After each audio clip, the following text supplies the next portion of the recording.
Galera, tudo bem com vocês? Prazer, me chamo Marcos Cauã. Prazer, galera. Me chamo Michael Wesley. Somos estudantes do segundo ano aqui do ensino médio do Colégio Estadual Professor Renato Azevedo. Estou aqui com o professor Miguel, da disciplina de Geografia. Desde já queremos agradecer a sua presença aqui no nosso podcast, ter aceitado estar aqui com a gente. Muito obrigado. Onde o objetivo é abordar duas questões que estamos enfrentando atualmente. A primeira é a implementação do novo ensino médio. E a greve em curso dos profissionais é a segunda questão, né? Os profissionais que estão em greve na rede estadual. Então, para começar, iremos começar com a primeira pergunta. Como professor de Geografia, qual a sua opinião em relação ao novo ensino médio, no que diz respeito à qualidade da formação dos estudantes? Vamos lá. Primeiro, eu sou contra esse novo ensino médio, né? Então, vou tentar explicar um pouco breve o porquê, né? Assim, a gente vive num país que sempre foi colocado como a possibilidade de ser uma grande potência. Só que foi um país que foi formado com algumas elites que sempre exploraram a classe trabalhadora e, de uma certa forma, tiveram grandes privilégios. E isso existe até hoje, né? Então, você tem uma elite brasileira que busca marcar território e manter esse território voltado aos seus interesses, aos seus privilégios. Então, você ter, por exemplo, a possibilidade de ensino gratuito à classe trabalhadora, isso não era um desejo da elite do Brasil. Mas conseguimos, e hoje nós temos uma obrigação do Estado a garantir esse serviço à sociedade. Beleza? Quando você fala em garantir ensino público para a sociedade, para a classe trabalhadora, é você abrir uma porta para uma seção econômica, uma seção social. Você investir nisso é você colocar essa sociedade, essa parte, grande parte da sociedade, tendo possibilidade de ocupar vagas que para a elite sempre foram delas, como as universidades públicas, a gerência de grandes empregos e a oportunidade de uma ascensão de vida econômica, social, de padrão, beleza? Então, assim, existe um projeto vinculado à elite brasileira, é uma elite internacional, existe um projeto voltado, é um projeto neoliberal voltado para países como o Brasil, de manter esse país a serviço dessa elite econômica, nacional e internacional, seja na exploração da classe trabalhadora, de uma mão de obra barata, né? Seja na exploração dos vastos recursos naturais que nós temos aqui. Tem em vista, por exemplo, que foi o golpe para a exploração e a tomada do petróleo que foi descoberto no nosso país, né? Então tem todo o processo aí. Esse novo ensino médio é mais uma tentativa disso. Você vê que assim, a pessoa que inventou o ensino médio não teve nenhum planejamento, de colocar algumas disciplinas que são extremamente ridículas, né? Para estar aí e tirar coisas extremamente importantes da sociedade, né? Estudar, por exemplo, geografia, história, sociologia, filosofia, ciências que formam o caráter, muitas das vezes, do cidadão e que pode levar ele a fazer escolhas políticas que não vão a favor e não são dentre aquilo que a elite deseja, né? Que defende os interesses dela. Então, foi planejado isso daí. Não queira dizer assim, não foi planejado colocar aula de brigadeiro ou de empreendedorismo, entre outras coisas mais, para a população entender que são disciplinas que têm nome e que não tem um esboço ali do que vai ser administrado pelos professores, que não foram formados para isso. Beleza? Então essa grande bagunça está dentro de um plano de fazer o quê? Boicotar essa parte grande da sociedade e ter uma seção econômica, ter uma seção social. De chegar à universidade pública, por exemplo, né? E de tirar a vaga do menino que é filho de empresário, que está lá numa classe média alta ou rico, que para ele acha que tem o tempo todo para estudar e não pode ter sua vaga tomada para um menino que vive numa escola estadual, numa escola municipal. Beleza? Então incomoda, né? Incomoda, por exemplo, o pobre viajar de avião, o pobre ter carro, o pobre ter casa, comer carne todos os dias, fazer universidade, ser gerente, ser diretor de grande empresa, por exemplo. Então, essa pequena elite nacional, ela se planeja para boicotar essa ascensão social. Beleza? Então, o ensino médio é mais um projeto que vem boicotar essa camada da sociedade, por exemplo. Então, eu sou totalmente contra. E se a gente não parar para perceber, né, em qual classe social nós pertencemos, né, uma questão de como é que é o termo que eu posso usar?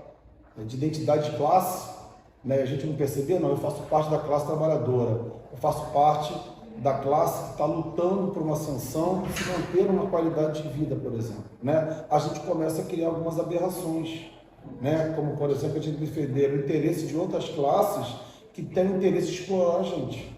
E a gente está vendo muito isso acontecer no Brasil. Então, a escola, o ensino, muitas das vezes, de ciências voltadas a abrir os olhos da população para isso, é um risco para essa pequena minoria que está ali no domínio, né, poder econômico e político do nosso país. Né? Não é interesse daqueles políticos de carreira, muitas das vezes, que defendem o interesse do grande capital nacional, do grande capital internacional, que a população veja, né, que ao votar nessas pessoas, eles vão ter menos oportunidades de trabalho, de estudo, de atendimento médico, de saneamento básico, de moradia, etc.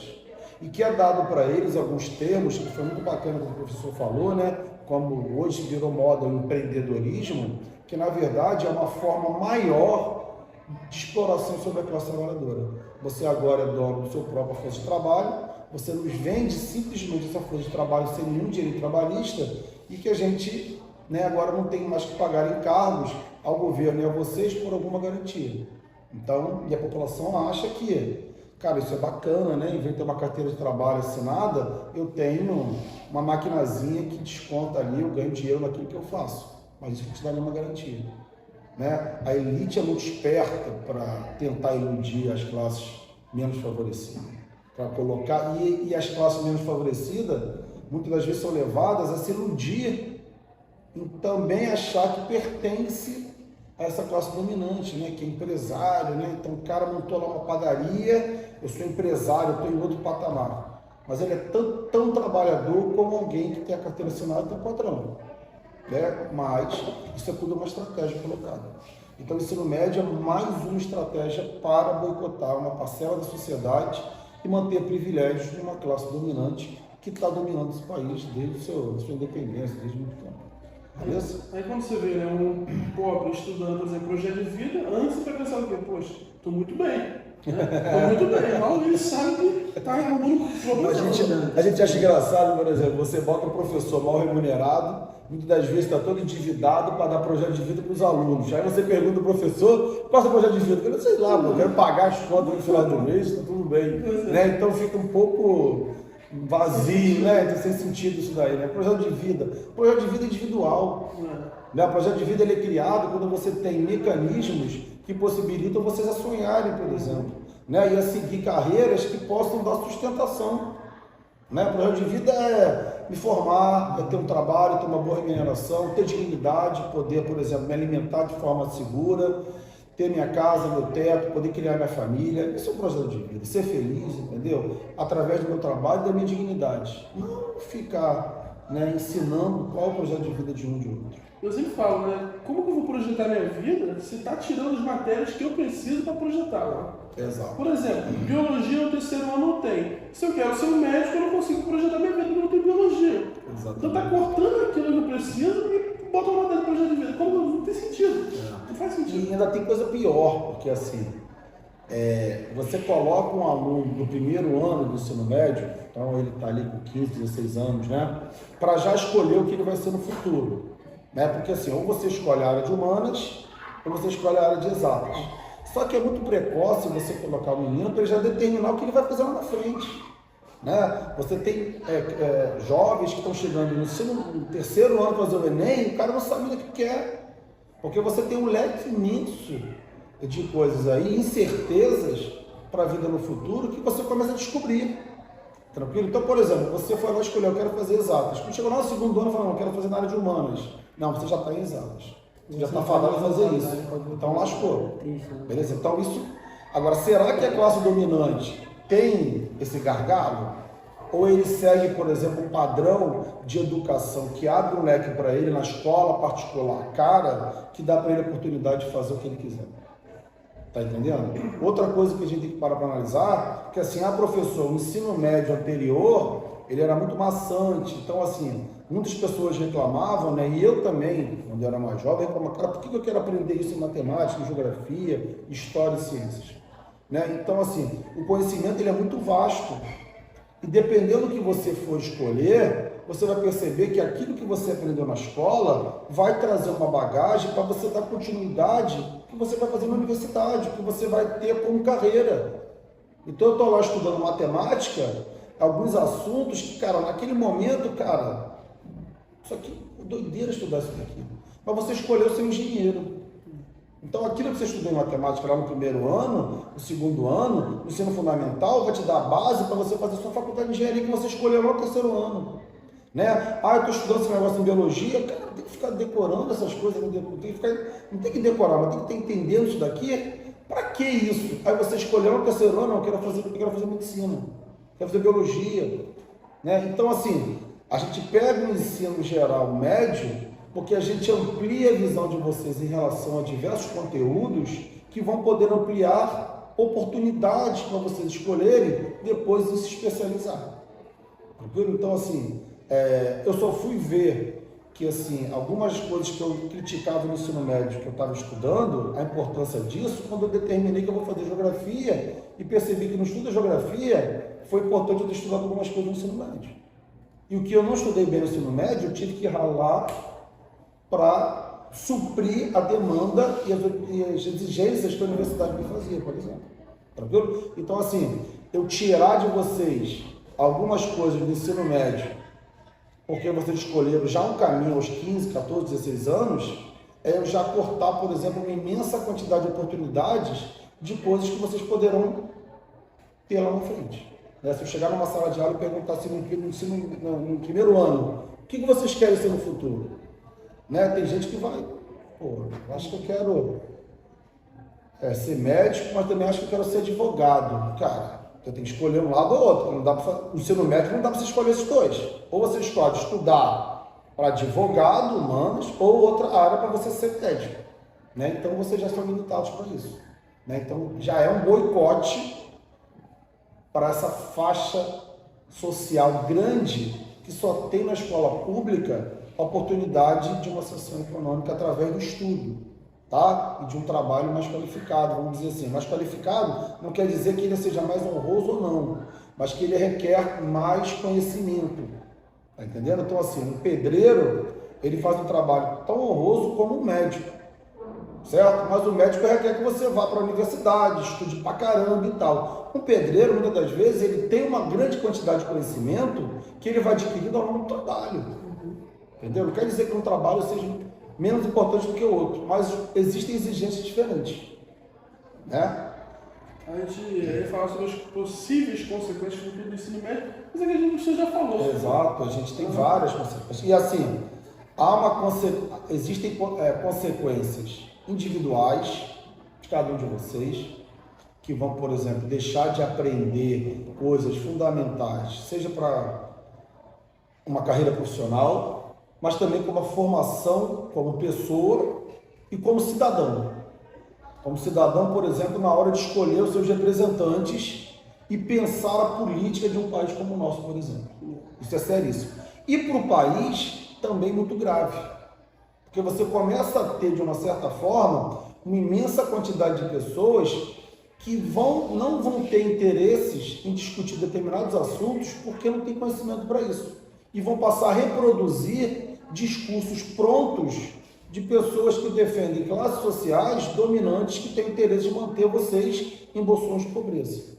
Tá entendendo? Então, assim, são consequências negativas para o indivíduo e para a sociedade. Para a sociedade, que vale a pena ressaltar que é dividida em classes. Então, para essa sociedade, principalmente para as classes mais pobres. A elite não, para a elite vai ser perfeito.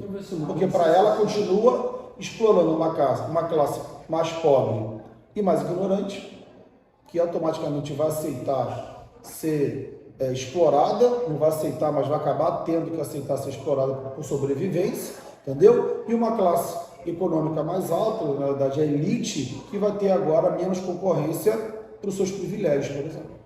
Tá? Mas sendo bem sincero, professor, o senhor acha mesmo que eles ensinariam empreendedorismo da maneira correta, sabendo que se ele ensinar isso, nós brasileiros iremos gastar o nosso dinheiro com mais controle, com mais sabedoria, sabendo que tipo, uma das maiores fonte de renda dele são os nossos gastos.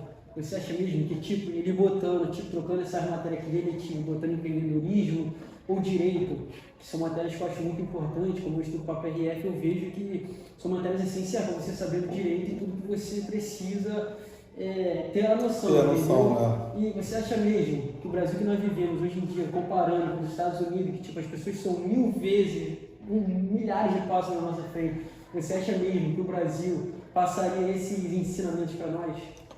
Vamos lá, vamos pegar essa frase, essa fala sua aí, vamos tirar algumas coisas relacionadas a isso. Primeiro, os Estados Unidos não é isso tudo.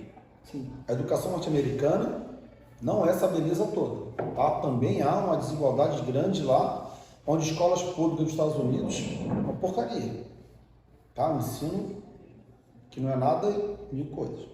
Segunda coisa, que nos Estados Unidos também existe uma divisão de classe e uma pobreza gigantesca também, né? A gente fica preso a ver vídeos da Disney, né? Do pessoal lá comprando iPhone e tal, mas tem uma população gigantesca dos Estados Unidos morando na rua. Porque não tem dinheiro para comprar casa, não paga hipoteca, não tem trabalho e através desse empreendedorismo são altamente exploradas. Beleza? Não é à toa que os Estados Unidos foi um dos países que mais morreram pessoas relacionadas à pandemia porque a saúde lá não é pública, é paga. Então, não é isso tudo também, mas é a primeira potência mundial, o sonho americano é vendido e as pessoas se iludem com isso. Primeiro ponto. Segundo ponto é que quando você fala assim, o Brasil, a gente está falando de Estado. Então, dependendo daqueles que assumem o governo e representam o Estado, eles podem ter um projeto político, econômico, social, voltado a diferentes classes. É isso que a gente tem que parar para analisar. Eu vou votar em um grupo político que defende o quê? Ele defende um grupo voltado à elite do Brasil. Então, se esse grupo político defende a elite brasileira, automaticamente ele não vai defender políticas voltadas à classe trabalhadora, aos mais pobres.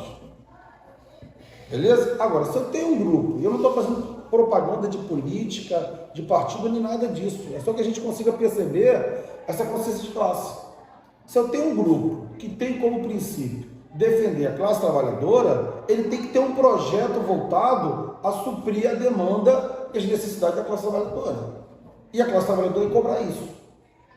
Então, quando a gente fala o Brasil, ou se eu pudesse falar França, ou Inglaterra, ou o próprio Estados Unidos, são países que têm governos, são pessoas que defendem, que estão trabalhando para o Estado, que estão lá representando o Estado e que eles têm projetos.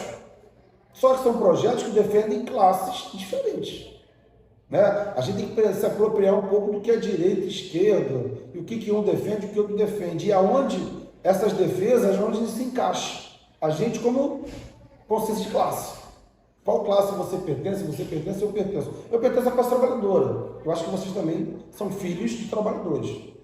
Beleza? Então a gente tem que perceber isso. Então, segundo ponto, se você tem, seja lá quem for que seja no governo, né? Ou no Estado, está lá, defendendo lá, representando o Estado. E tem um projeto voltado ao desenvolvimento econômico, desenvolvimento social e crescimento de um país como o Brasil, investir em educação é preparar uma mão de obra para o crescimento econômico. Que não dá para você produzir crescimento econômico, gerar emprego se não tem mão de obra qualificada. Quem é essa mão de obra? A galera que está na escola, que está estudando para se qualificar para fazer alguma coisa. Então eu quero mão de obra técnica, vamos investir em escola técnica. Eu quero mão de obra que chega à universidade para produzir conhecimento, sabedoria, tecnologia, vamos investir nisso, em escola, universidade, em bolsas de mestrado, de doutorado, para um país como o Brasil se tornar não só altamente produtivo em suas atividades econômicas, mas que também se torne independente na produção tecnológica. Que a gente não compra tecnologia de fora, a gente passa a produzir tecnologia a ser vendida.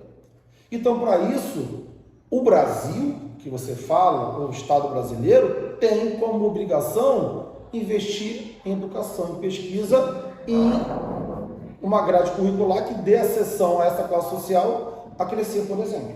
Consegue entender? Agora, investir em empreendedorismo é muito relativo. Que empreendedorismo é esse que ele está inventando, que ele está investindo aqui, né? É ensinar ao pobre sobreviver com miséria. Olha, você ganha pouco, eu vou te ensinar, usando a palavra empreendedorismo, a sobreviver com esse salário pequeno que a elite vai te pagar. Então você tem que fazer isso, fazer aquilo, fazer isso, fazer aquilo. É você se conscientizar que o emprego de carteira assinada está acabando, por quê? Porque os empresários ou a classe dominante não quer pagar direitos trabalhistas da classe trabalhadora e quer usar você como uma mão de obra mais barata. Então você trabalha de freelance como Uber ou como entregador de lanche, aonde você compra a sua bicicleta, você compra a sua moto, você bota gasolina, se você cair, você compra o seu remédio e não tem nenhum direito. E eu como empresário não tenho nenhum encargo em relação a isso. Mas eu falo para você, você é um pequeno empresário. E aí você tem uma relação de status que muitas pessoas começam a ser iludidas em relação a isso. Tá entendendo? Então assim, essa questão, será que o Brasil vai investir na gente para ser isso? Tem que ver que Estado é esse que está no poder, que governo é esse que está no poder, qual é o projeto dele. Se é um projeto de crescimento econômico baseado na produção de emprego aqui dentro, a gente tem que preparar essa mão de obra. Então vamos ensinar eles. Vamos dar escola técnica, vamos dar universidade. Vamos fazer, por exemplo, uma empresa automobilística chegar aqui, cadê os engenheiros eletrônicos, etc. Tem aqui um monte aqui formado aqui, não precisa trazer de fora não, tem aqui. Beleza? Vamos trazer aqui uma empresa de informática para começar a produzir computadores no Brasil. Cadê a mão de obra qualificada? Tem aqui. Nós capacitamos os nossos trabalhadores a poderem trabalhar nessa empresa de tecnologia. Entendeu? Então, a gente tem que pensar nisso. Então, assim, o jovem se interessar por política, né, que eu vejo muito escutar, política só tem ladrão, política é isso, política é aquilo, eu não quero me envolver com política. Isso é muito errado, mas existe um projeto voltado a vocês não se interessarem. Existem pessoas que estão na política há anos, que só querem que as pessoas votem e mais nada. Mas a democracia não é só isso, é só votar e esperar cada 4 anos, né, renovar o meu voto. Eu acompanhar, participar da vida pública e política. Por exemplo, o ato de greve dos professores, ele não pode ser isolado dos professores. Ele é um ato de greve da sociedade que necessita desses professores. Então, alunos, pais, sociedade que depende dos professores públicos tem que parar para pensar, cara, esse cara tem que ser bem remunerado.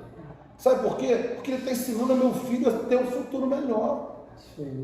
A sociedade que vê o professor como profissional menor é uma sociedade fadada ao subdesenvolvimento. É uma sociedade fadada ao fracasso. Por quê? Porque ele coloca em segundo plano, ou até mesmo numa carreira desconsiderada, né, mal remunerada e até mesmo vista socialmente como algo pequeno, alguém que vai possibilitar uma mudança, uma formação e uma transformação no país, seja ela econômica, social, cultural, etc.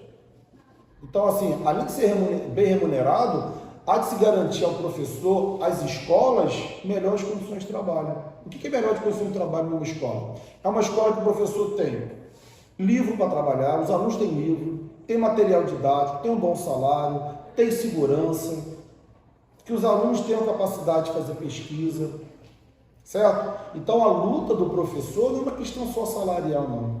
É uma questão de lutar por um projeto de país, né? Eu sempre falo, né, professores que o normal se dá aula até 6 horas, tem que sair 6 horas. Mas por não ter salário, tem que sair mais cedo para dar aula em outra escola.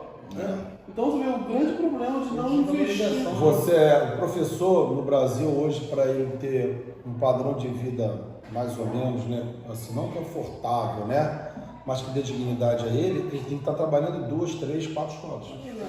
Então ele sai correndo de uma para outra, para ele conseguir juntar e montar um salário. Aí você para perceber, cara, qual é o tempo que esse professor tem para estar fazendo cursos,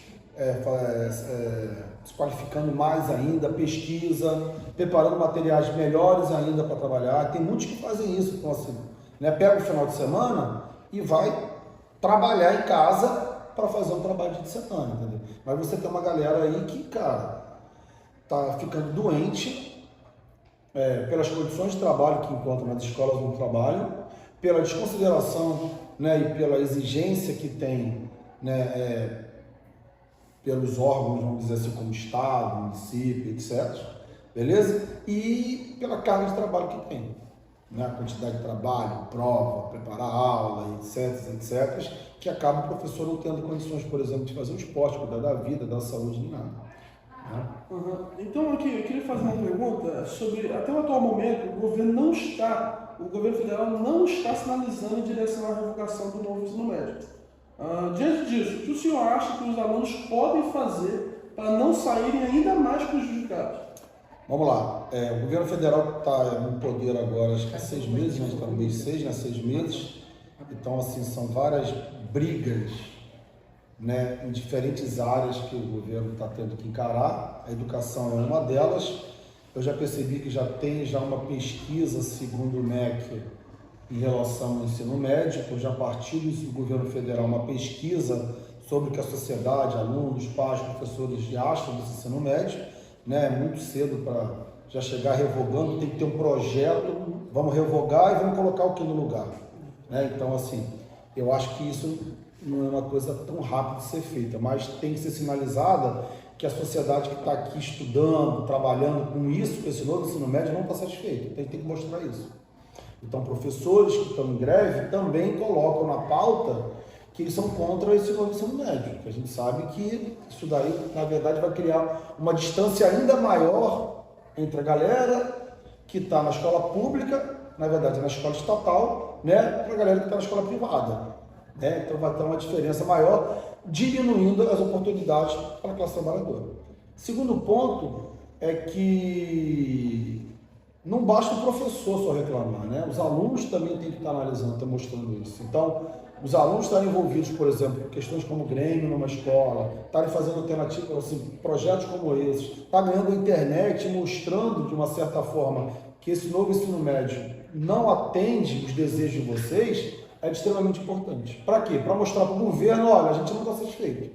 Muda isso daí, por favor. Não atende os nossos desejos. Beleza?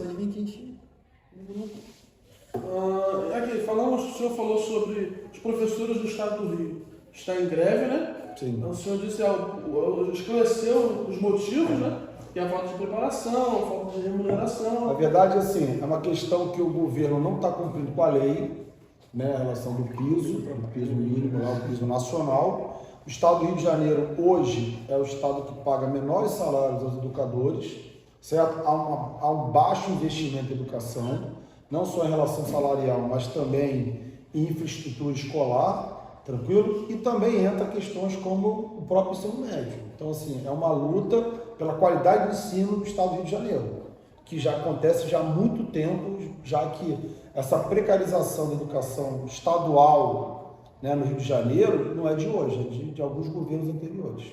Beleza? Então, professor, tendo em vista que há professores que não aderiram à greve, por que o senhor acredita que isso ocorre? Vamos lá, eu vou usar até a fala do professor que passou aqui, que eu assisti aí a entrevista dele, né? Primeiro passa por uma questão de formação, né? Desde a nossa vida escolar até a vida acadêmica, muitas das vezes isso se envolve e percebe que a educação ela é feita de luta, né? E não só a educação, mas nossa vida em um sistema democrático, principalmente, a gente consegue determinadas questões através da luta e da negociação política. Então, assim, muitos professores percebem que sem luta a gente não vai conseguir uma valorização não só salarial, mas também uma valorização da educação onde nós trabalhamos, da escola estadual, da escola municipal, até mesmo do ensino federal, beleza? Então, assim, é um direito garantido pela nossa Constituição a greve, porém a greve é uma última instância de uma negociação que não andou, e principalmente por conta de quem? O governo, beleza? Então, assim, existem pessoas que não acreditam mais nisso, né? E, assim, acho que até um pouco acomodado, né? E não tem esse perfil, por exemplo, de lutar por essas questões. Existem questões individuais também, né? Tem pessoas que têm medo de ter o corte de salário, que depende daquele salário. Tem pessoas que estão satisfeitas porque têm, né? Então já tem essa questão de tá bom do jeito que tá, não acredito mais nessa luta política, não vou ganhar mais nada disso, não vai chegar a nenhum nisso. Então e também uma desmobilização de classe, né? Você tem uma classe de educadores que não é muito unida, né? Porém, isso é uma questão histórica, até mesmo daqueles que decidiram fazer licenciatura e que não tem muito essa formação política para saber que sem a união a gente muitas das vezes não consegue muito, ainda mais na esfera política. Entendeu? Mas a gente fica triste, porque em uma escola onde você tem um corpo docente bem grande, tem uma minoria fazendo greve, parece que só a gente está lutando por uma educação melhor, e que eles já estão satisfeitos, já estão meio acomodados em relação, né, ao que a gente encontra na educação pública. Quem sai perdendo com isso é a sociedade de uma forma geral. Que se a gente não consegue vencer essas demandas que nós estamos lutando, a educação que de repente está ruim, continua ruim. Não tem melhores. Beleza? Professor, a respeito do que o senhor estava falando de valorização dos professores aqui no estado do Rio de Janeiro, eu queria saber, o senhor pode estar falando para a gente como o estudo está ganhando, para nós termos uma noção assim, de quantos... Olha, no estado, eu estado assim, eu estou no estado há bem mais de 10 anos, acho quase 20 anos, né? Eu ganho, acho que eu ganho 2 mil e poucos reais, acho que quase 3 mil reais. E então, assim, olha. Então mudou alguma coisa assim com esse novo ensino médio? Ou continua? Não, continua a mesma coisa. Mas você percebe que não há valorização nenhuma. Então, assim, você trabalha 20 anos no lugar que você ganha um salário, que se você for iniciante numa empresa qualquer, você ganha mais do que isso, entendeu? Então, assim, não é só que a gente tem que parar para refletir, né? E aí a gente vai pegar essa questão salarial para vocês verem como que é grave isso, tá? Se você tem uma profissão que é extremamente importante para a formação da sociedade, né? Seja ela como pessoa ou como profissional, recebendo salários tão baixos, tranquilo? Quais são os jovens que gostariam e desejariam ter essa profissão no futuro? Que não valoriza, né? Então você fala assim, você é professor, para quê? Para ganhar um salário de miséria? Tá doido? Então você começa a perceber que uma imensa quantidade de pessoas com grande potencial não seguem essa profissão porque ela é desvalorizada em relação a salário e até mesmo prestígio social, que uma sociedade hoje ridiculariza o professor. Né? Você dá mais valor, por exemplo, ao mecânico que mexe no seu carro do que ao professor que cuida do seu filho. Né? E é para você ver quais são os valores que foram construídos numa sociedade que tem esse comportamento. Então, quando você tem essa questão salarial tão baixa, e desmerece tanto uma profissão que é de tanta importância, você consegue perceber que, assim, você não vai ter futuros bons professores querendo entrar na educação, por exemplo.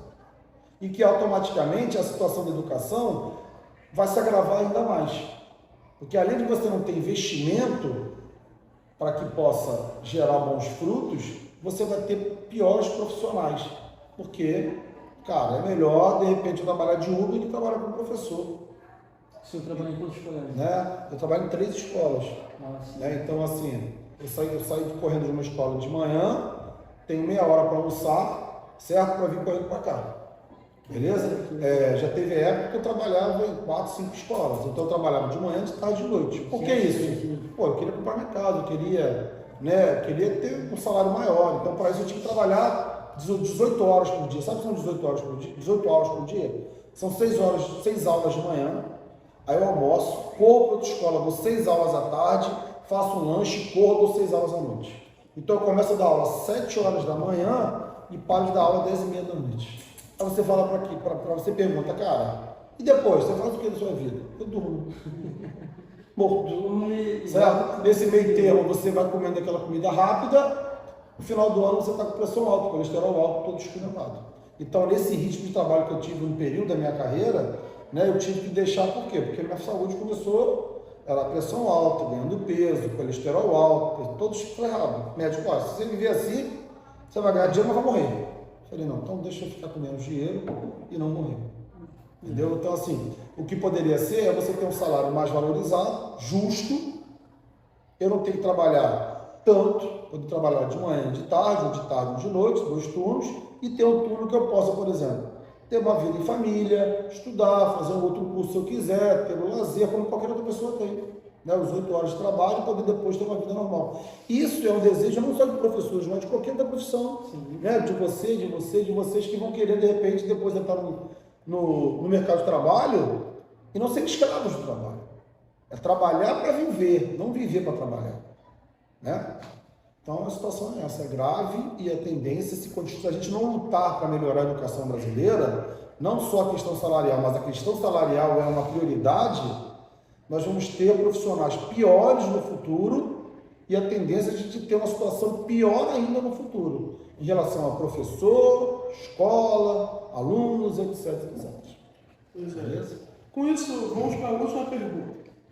Na sua opinião, qual a importância dos estudantes e da comunidade em geral apoiarem a greve dos professores? Muita, fundamental, certo? Então, quando eu vejo, por exemplo, uma entrevista na televisão, que a mídia, né, e a mídia, ela não é gratuita, né, ela é paga. Então, você tem uma parcela da sociedade que usa a mídia para influenciar as pessoas, né, e a mídia de uma forma geral, seja ela televisão, rádio, até mesmo a própria internet, beleza?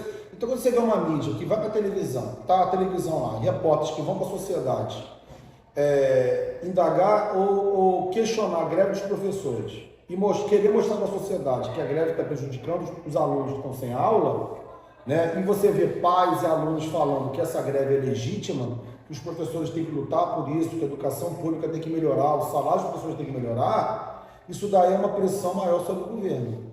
E é vamos dizer assim, é um despertar da sociedade, e que se a sociedade, alunos, pais, lutarem junto aos professores por uma melhora salarial, por uma melhora de condições de trabalho aos alunos que aqui estão, a gente vai continuar secando gelo, a gente vai continuar lutando aí para ter depois um salário pequeno e não dar oportunidade aos filhos dos trabalhadores, né? Porque, eu trabalho pra caramba, tô lutando para o meu filho estar na escola estudando para ter uma vida melhor, mas eu trabalho e luto para ele estar numa escola que não tem professor, que não tem merenda, que não tem livro, que não tem xerox, né, que não tem cadeira direito, que no calor tem uma sala que é uma sauna, entendeu? Condições péssimas, que meu filho chega em casa, né, aprendeu o que? Não aprendi nada, porque a escola não teve aula, porque faltou professor, etc.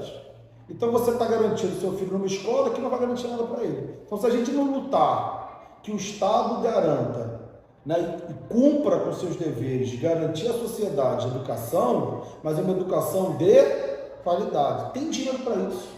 Tem de onde tirar dinheiro para isso. O que não há vontade política de uma parcela da sociedade que é rica, milionária, que manda nesse país há muito tempo. Então, nós da classe trabalhadora, vocês, alunos, pais, cara, a gente tem que fazer isso aqui dar certo. Porque isso daqui é o principal instrumento da gente ter uma ascensão econômica. De você, por exemplo, estudar para o concurso, passar e garantir uma vida melhor para os seus filhos, por exemplo. De repente, o que você não teve, poder dar para os seus filhos. Agora, isso pode ser através de quê? Do estudo que garante uma profissão com uma renda maior. Meu pai falava para mim, né, meu filho, a caneta pesa mais do que a enxada. Todas as duas, né, pode garantir para você uma vida digna, baseada no trabalho digno, e que você possa andar de cabeça erguida. Mas se você tiver a escolher, né, a caneta, você vai usar mais a cabeça do que os músculos, e a enxada ela é mais pesada, certo? Ela cobra mais, e é verdade, né? Então, eu vou dizer, tem muitos governos que não investem em educação, porque sabe, né? O povo com educação é um povo que pode tirar eles do lugar deles. Exatamente. É um povo com inteligência, né? É um povo que pode pensar melhor quem são seus representantes, é um povo que pode se candidatar a ser representante do povo, e é um povo que pode ter ascensão econômica de tirar alguns privilégios de uma elite que está lá. Então, naquela, já imaginou? O Enem para medicina e o filho e a filha daquele empresário e tal, que está fazendo cursinho e tal, perder a vaga para um de vocês daqui? É uma questão revoltante. Eles ficam revoltados. Tem filmes que mostram isso, né? Alguns filmes aí que mostram exatamente isso, né? A classe trabalhadora tomando vagas daqueles que achavam que a universidade pública, a UF, a UERJ, são exclusividade deles, beleza? E não são. A gente tem que lutar, vocês têm que lutar para tomar essas vagas deles. Essa vaga também pode ser minha. Então vocês podem estar amanhã mais tarde na UERJ, na USP, né, na UFRJ, e chegar lá e falar, eu venci, estou aqui, vamos nessa. Beleza? Então é isso aí. Professor, obrigado, viu, pela sua entrevista, por esse momento muito bom, muito influenciador para todos que estão aqui, para o que está assistindo. Esclarecedor, né? Esclarecedor. Já peço ao pessoal que deixe o like, se Compartilhe. inscreva no canal, compartilhe, é claro. Você não vai deixar de comentar, né? Um Exatamente. podcast como esse. Professor, YouTube, não tá obrigado. notificando, Tamo então junto. ativa o sininho, por favor. Show? Para continuar tendo conteúdos excelentes como esse daqui de alta qualidade, tá bom? Esperamos que estamos podendo ajudar vocês. Estamos falando aqui por todos os colégios, entendeu? Não é só o nosso aqui não, estamos falando por todos e tentando mostrar como que as coisas estão acontecendo, trazendo esses excelentes trabalhadores aqui para estar demonstrando tudo para vocês. Agradeço a vocês aqui pela oportunidade, pela iniciativa de vocês, certo? A internet hoje é um meio democrático, então vocês estão podendo levar informação para as pessoas de uma forma democrática e abrir os olhos delas para uma, vamos dizer assim, para uma luta, né, pelo que vocês desejam. Então, assim, aproveitem, dê um like aí, né? Toca lá no sininho para outras iniciativas dessas serem possíveis. Valeu? Um abraço É para isso aí, todos pessoal. vocês. Valeu. Essa guerra já está vencida. Tamo junto. Valeu, galera.